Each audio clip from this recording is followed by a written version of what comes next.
आर्यन उपाध्याय और आज अभी हम कागी पढ़ने वाले हैं जिसे लिखा है सिया राम शरण गुप्त में। ज़्यादा समय वेस्ट नहीं करेंगे, डायरेक्ट स्टार्ट करते हैं। इसे याद करने के लिए किसने लिखा है, हो सकता है आपसे लेखक का नाम पूछते हैं। सिया राम शरण गुप्त। काकी किसकी हैं? सिया राम शरण गुप्त सिया राम जी के काकी हैं भाई, काम खत्म। सिया राम शरण गुप्त का जन्म झांसी के निकट चिरासन चीर गांव में सन 1895 में हुआ। इनकी राष्ट्र कवि मैथिली शरण गुप्त के अंग्रेज थे। अनाथ, आद्रा, दूरबादल इनके काव्यखंड, मानुषी, कहानी संग्रह, पुण्य पर्व, नाटक, अनुरूपा तथा अमृतपुत्र कविता संग्रह। ठीक है, तो गुप्त जी की भाषा सरल, सहज तथा व्यवहारिक है, तो इसे समझने में कोई ज़्यादा समस्या होगा नहीं। एक बार बस वीडियो लगा के देखें, ख़त्म कहानी। उस दिन बड़े सवेरे श्यामू की नींद खुली तो उसने देखा कि घर में कोहराम मचा हुआ था, यानी शोर।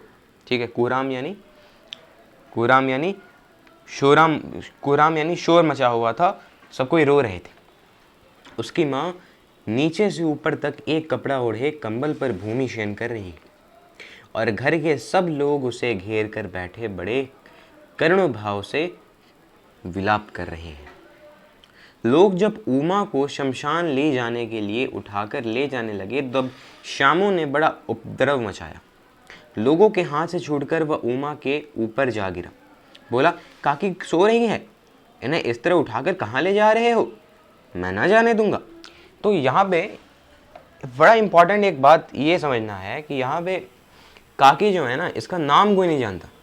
ये जो उमा है ये बहुत इंपॉर्टेंट है। उमा, हो सकता है पूछ दे कि काकी कौन है भाई, काकी का वास्तविक नाम कौन है, तो फर्स्ट मत जाना। तो काकी का नाम क्या है? उमा। और काकी के बच्चे का नाम क्या है? श्यामू। और इसके दोस्त का नाम क्या है? भोला। पढ़ेंगे हम। इसका दोस्त थोड़ा सा इससे समझदार था। इसमें मैं आपको कैरेक्टर्स बता रहा हूँ ना, एक भोला आ गया, एक उमा आ गई, एक काकी आ गई। ठीक है, और उसके बाद इनके पिताजी हैं काका, उसके बारे में बात करेंगे, और इनके एक विशेश्वर भैया भी। ठीक है, चलिए आगे बढ़ते हैं। लोग जब उमा को शमशान ले जाने लगे तो उठकर श्यामू ने बड़ा उपद्रव मचाया। लोग बड़ी कठिनता से उसे हटा पाए। काकी के दाह संस्कार में उसे नहीं जाने दिया। एक दासी राम राम करके उसे घर पे ही संभाले रही। यद्यपि बुद्धिमान गुरुजनों ने उसे विश्वास दिलाया कि उसकी काकी उसके मामा के यहाँ गई है, परंतु असत्य के आवरण में सत्य बहुत दिन तक छिपा न रह सका। आसपास के अबोध बालकों के मुंह से वह प्रकट हो गया। यह बात उसे छिपी न रह सकी कि काकी कहीं नहीं ऊपर राम के यहाँ गई है। इससे क्वेश्चन कैसे बनेंगे? पहला क्वेश्चन मैंने प्रीवियस ईयर में देखा है कि लोगों ने उसे क्या समझाया, श्यामू को क्या समझाया कि उसकी काकी कहाँ गई है, तो उसके मामा के यहाँ गई है। उसके बाद किसने इसके बाद ये भी क्वेश्चन आया था कि क्या श्यामू से ये बात छुपी रह सकी कि काकी कहाँ गई है, कि उसके मामा के यहाँ गई हैं कि मौसा के यहाँ गई हैं? तो नहीं, अबोध बालकों ने बताया। किसने बताया? तो अबोध बालकों ने, यानी आसपास के लड़कों ने बताया कि अरे अरे चल दी तेरी काकी, ऐसे कुछ। ठीक है, काकी के लिए कई दिन तक लगातार रोते रोते उसका रुदन तो क्रमश शांत हो गया, परंतु शोक शांत न हो सका। वर्षा के अनंतर एक दो दिन में ही पृथ्वी के ऊपर का पानी तो अगोचर हो जाता है, परंतु भीतर ही भीतर उसकी आर्द्रता जैसे बहुत दिन तक बनी रहती है, वैसे ही उसके अंशतल में वह शोक जाकर बस गया था। यानी ये बताया जा रहा है कि बारिश, एक इमेजिन करिए कि जब बारिश होता है तो ऐसा तो नहीं होता कि बारिश हो उसके बाद एकदम गर्मी शुरू होगी। बारिश हुआ तो कुछ दिन तक ऐसे ही क्लाइमेट जो होता है वैसा ही होता है, वेदर वहाँ का थोड़ा सा नरम होता है, ठंडा ठंडा होता है।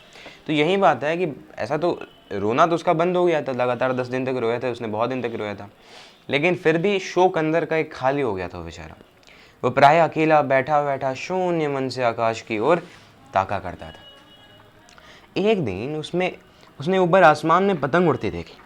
न जाने क्या सोचकर उसका हृदय एकदम से खुल उठा। विशेश्वर के पास जाकर बोला, काका मुझे एक पतंग मंगवा दो। तो विशेश्वर, एक और इम्पॉर्टेंट बात, विशेश्वर जो है वो इसके पिताजी हैं, विशेश्वर, वेरी इंपॉर्टेंट। तो विशेश्वर के पास जाके बोल रहा है कि काका एक पतंग मंगवा दो। पत्नी की मृत्यु के बाद विशेश्वर अन्य मनसक रहा करते थे। अच्छा मंगा दूंगा, कहकर वे उदास भाव से कहीं और चले गए। यानी जिनका मन लग नहीं रहा था भाई, अनमस्यक बहुत ही दुखी रहते थे भाई, अब इनकी पत्नी की मृत्यु हो चुकी है। श्यामू पतंग के लिए बहुत उत्कंठित था। वह अपनी इच्छा किसी तरह रोक ना सका। एक जगह खूंटी पर विश्वेश्वर का कोट टंगा हुआ था। इधर उधर देखकर उसने एक स्टूल सरकाकर रखा और ऊपर चढ़कर कोट की जेबें टटोली। उनमें से एक चवन्नी का आविष्कार करके वह तुरंत वहां से भाग गया।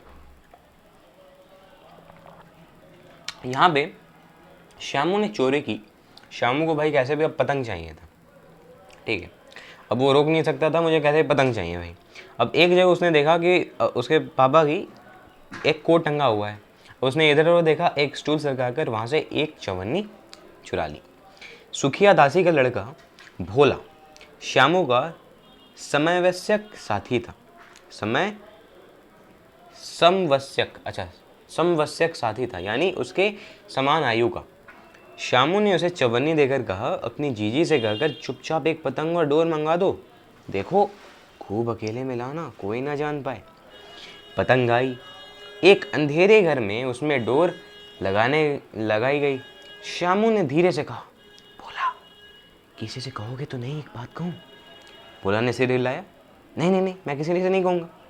श्यामू ने सिर हिलाकर कहा, सुनो, मैं ये पतंग ऊपर राम के यहाँ भेजूंगा, इसे पकड़कर काके नीचे उतरेंगी। यार मैं लिखना नहीं जानता, नहीं तो इस पर उनका नाम लिख देता। भोला श्यामू से अधिक समझदार था। उसने कहा, यार बात तो अच्छी है, परंतु एक कठिनता है। ये डोर पतली है, इसे पकड़कर काकी उतर नहीं सकेंगे, ये डोर टूट जाएगी ना। पतंग में मोटी रस्सी हो सब ठीक हो जाएगा। श्यामू गंभीर हो गया। मतलब यह कि बात लाख रुपए की सुझाई गई है, परंतु कठिनता यह है कि मोटी रस्सी मंगाई कहाँ से जाए। पास में तो दाम है नहीं, और घर के जो आदमी उसकी काकी को बिना दया माया के जला आए हैं, वे उस काम से के लिए कुछ देंगे नहीं। उस दिन श्यामू को चिंता के मारे बड़ी रात तक नींद नहीं आई। पहले दिन की तरकीब से दूसरे दिन उसने विश्वेश्वर के कोट से 1 रुपया निकाला, ले जाकर भोला को दिया और बोला, देख भोला, किसी को मालूम नहीं होना चाहिए, अच्छी 2 रस्सियाँ मंगा दे। अरे 1 रस्सी छोटी पड़ गई तो बैकअप में एक रहना चाहिए ना। जवाहर भैया से मैं एक कागज़ पर काकी लिखवा लूँगा। तो यहाँ पे एक और चीज़, जवाहर भैया याद रखना, यहाँ पे हमारे चौथे जो हैं, जैसे पात्र कहते हैं ना, चौथे पात्र आ रहे हैं जवाहर भैया, वेरी इंपॉर्टेंट। तो जवाहर भैया जो हैं ये लिखना जानते हैं, भैया हैं भाई, तो उनसे पतंग पे काकी इस तरीके से वो लिखवा देगा, इस तरीके से काकी लिखवा देगा अपने पतंग पे। जवाहर भैया से वो काकी लिखवाने गया। नाम की चिट रहेगी तो पतंग उसके पास, उन्हीं के पास पहुंच जाएगी।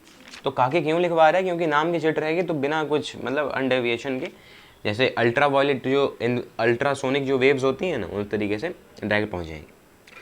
2 घंटे बाद प्रफुल्ल मन से श्यामू और भोला अंधेरी कोठरी में बैठे बैठे पतंग में रस्सी बांध रहे थे।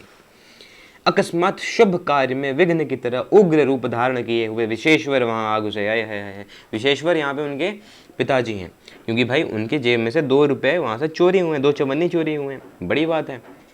भोला और श्यामू को धमका कर बोले, तुमने हमारे कोट से रुपया निकाला है? भोला सबक काकर एक ही डांट में मुखबिर हो गया। मुखबिर यानी भेद खोल दिया उसने एक ही बार में। डर गया भाई, भोला छोटा लड़का था। बोला, श्यामू भैया ने रस्सी और पतंग मंगवाने के लिए निकाला था। विश्वेश्वर ने श्यामू को 2 चमाचे जड़े। चोरी सीख कर जेल जाएगा? अच्छा तुझे आज अच्छी तरह समझाता हूँ। यह कहकर फिर तमाचे जड़े और कान मलने के बाद पतंग फाड़ दी। अब रस्सियों की डोर देखकर कहे, ये किसने मंगवाई? भोला ने कहा, इन्होंने ही मंगवाई थी, कहते थे इस पतंग को टांग कर काकी को राम के यहाँ से नीचे उतारेंगे। विश्वेश्वर हटबुद्धि होकर वहीं खड़े रह गया, यानी जो सोचने की अवस्था में ना। उन्होंने फटी हुई पतंग उठाकर देखी, उस पर चिपके हुए कागज पर लिखा हुआ था,